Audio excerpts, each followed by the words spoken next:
Alright, what's up, folks? Rich Van Tassel with you. Finishing out the recap of Week 6 of the NFL season. We have the Cowboys beating the Green Bay Packers 30-16. Cowboys moving to 5-1, Green Bay dropping to 3-2. Cowboys now 3-0 on the road. Dak Prescott, 18 of 27, 247 yards, had 3 touchdowns through his first interception in this game, in his career in this game.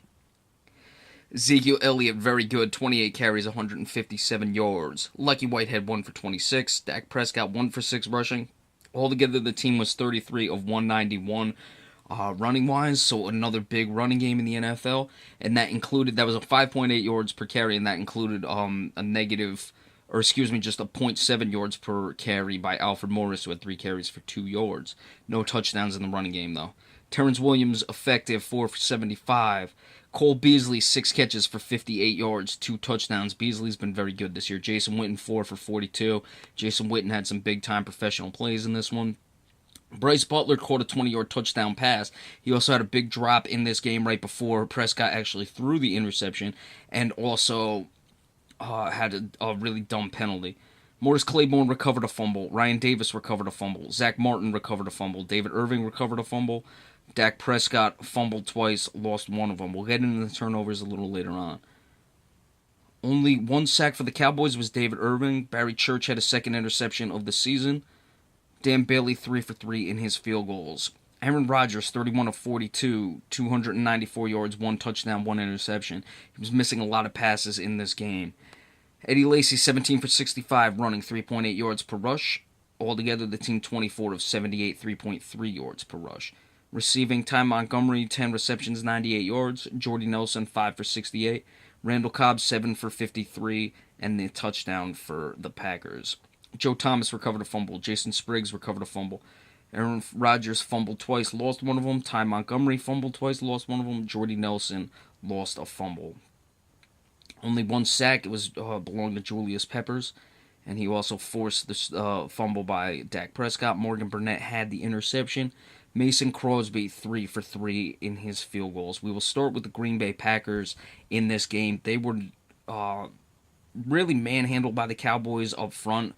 When the Cowboys were on offense, that was definitely one of the big things in this game, was how well the Cowboys' run offense played and how poorly the Green Bay run defense played. But Aaron Rodgers was missing a lot of passes, don't get me wrong, but the Cowboys' secondary was playing well. And Morris Claiborne went out of this game. We'll have to see. It looked like a concussion. He was walking off the field. But certainly with that bye week, couldn't come at a better time for the Cowboys. Well, just for the Morris Claiborne injury in general, maybe not, because they're rolling. But Anthony Brown, the rookie 6th-round pick, I believe it was, for the Cowboys, played very well. Barry Church, of course, played very well. Byron Jones made a few plays. He didn't have that interception, but he did deflect a pass on a 4th down to give the Cowboys the ball back. We discussed this against the San Francisco 49ers. They're a lot more live, I guess, for lack of a better term, when they're playing in the secondary. They are, getting their head turned. They're making plays on the ball. And as many as Aaron Rodgers missed in this game, just the Cowboys defense had to hold up a lot, because Aaron Rodgers, towards the end of the game, he was getting pressure, but in general, he was not under pressure much at all, and the Cowboys had to, hold on. 4 turnovers for the Packers, 2 for the Cowboys, so the Cowboys turned it over, but they're getting the takeaways this season. The Cowboys are, but you turn the ball over 4 times, you're going to struggle. As for the Dallas Cowboys, a lot of the talk was, well, they haven't really beaten anyone good. Well, they have beaten the Washington Redskins, who've just won 4 straight. They're only one of 2 Washington losses. And now they've beaten the Green Bay Packers. So they head into the bye week. We'll talk all the stuff about who should be the starter, Dak Prescott or Tony Romo, when that time comes. But Ezekiel Elliott is really starting to click now on offense. That line is playing well. Terrence Williams struggled a lot last season without Dez Bryant. He's been playing well. Cole Beasley, very efficient in the passing game. They're really clicking offensively. It's just one of those things. And the defense is getting takeaways. As poor as the defense seemed last year, a lot of it was they just weren't getting takeaways and they were put in a lot of compromised spots. This year they're playing a lot better, and the takeaways make a huge difference to your defense, and also the offense playing the way that it is also making a huge difference, because they only have to defend for so long. The Kansas City Chiefs beating the Oakland Raiders to really make things interesting in that AFC West, 26-10. Chiefs are now 3-2. Oakland drops to 4-2. I believe the Chiefs came out of the bye week, and Andy Reid just does not lose off his bye weeks unless that they had the bye week beforehand. But whatever, that's neither here nor there. Alex Smith, efficient gets in this game, 19-22, 224 yards, no touchdowns, no interceptions. Spencer Ware carrying 24 carries, 131 yards, 5.5 yards per rush, a touchdown. Jamal Charles, good to see him back, 9 carries, 33 yards. He had a touchdown. Dontari Poe had a touchdown on one 1-yard carry. Jeremy Maclin, 3 receptions for 49 yards. Spencer Ware, 2 for 32. Travis Kelce, 3 for 32. You look at it, 1, 2, 3, 4, 5, 6, 7, 8, 9 players caught passes of the 19 passes. So we see what Kansas City was doing in this game. That's the type of offense they run. D Ford had 2 sacks, the only 2 sacks. Marcus Peters had an interception in this game. Good to see Marcus Peters coming along. Man, I really like that guy's game. Cairo Santos, 2 for 3 in his field goals. For the Raiders, Derek Carr, good, not good enough in this game, obviously. And I think a lot of the numbers came because they were behind and he had to pass. 22 of 34, 225 yards, 1 touchdown, 1 interception. DeAndre Washington, 10 for 49, 4.9 yards per rush. Altogether, the team 17 of 65, 3.8 yards per rush. Amari Cooper had a big day through the air, 10 receptions, 129 yards. Apart from that, no one went over 30 yards. Seth Roberts, 3 for 29, Clive Wofford, 2 for 25. The next 2 highest receivers. Derek Carr fumbled twice, lost one of them. DeAndre Washington recovered a fumble. Only 1 sack. It belonged to Khalil Mack.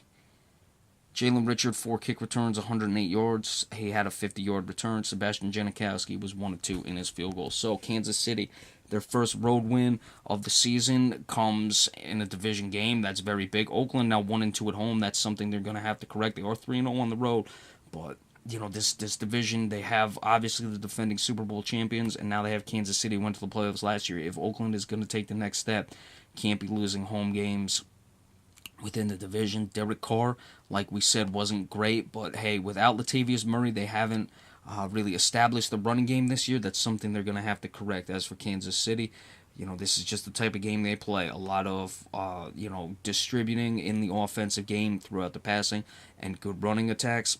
That's how they like to play, and they were able to get the win in this one. And then the last game, the Seattle Seahawks winning a big one on the road. I'm trying to find the box score here. It was 26-24 in favor of the Seahawks. The Seahawks now move to 4-1. Atlanta drops to 4-2. Matt Ryan for the Falcons, 27-42, 335 yards, 3 touchdowns, 1 interception. Devontae Freeman, 12 carries, 40 yards, 3.3 yards per rush. The team altogether 18 of 52. Julio Jones, 7 for 139, so he had a good game. Had a touchdown. Levine Tululu, 3 for 69, a touchdown. Mohamed Sanu, 5 for 47, and a touchdown. Matt Ryan lost the fumble. 1 sack for the Falcons. It was Desmond Trufant, so a corner got it, so give the Seattle Seahawks offensive line credit. No interceptions. Matt Bryant made his only field goal. The Seattle Seahawks, Russell Wilson, 25 of 37, 270 yards, no touchdowns, no interceptions. Christian Michael running the ball, 18 of 64, 3.6 yards per rush, 2 touchdowns. Russell Wilson, 6 carries for 7 yards. Eric Collins had a 2-yard carry for a touchdown. The team 27 of 72, 2.7 yards per rush, and the 3 touchdowns. Jimmy Graham through the air, 6 of 89. C.J. Spiller, 3 for 38. Jermaine Kearse, 3 for 35. Obviously, the no touchdowns. A lot of receivers caught passes in this game. 1, 2, 3, 4, 5, 6, 7, 8, 9 receivers caught passes. So, evenly distributed. A lot of fumbles all the way around for the Seahawks. Torrey McDaniel, Mark Goliginski, and C.J. Spiller all recovered fumbles. Spiller also fumbled. Russell Wilson fumbled, and Christian Michael fumbled and recovered a fumble. Russell Wilson's fumble was not lost.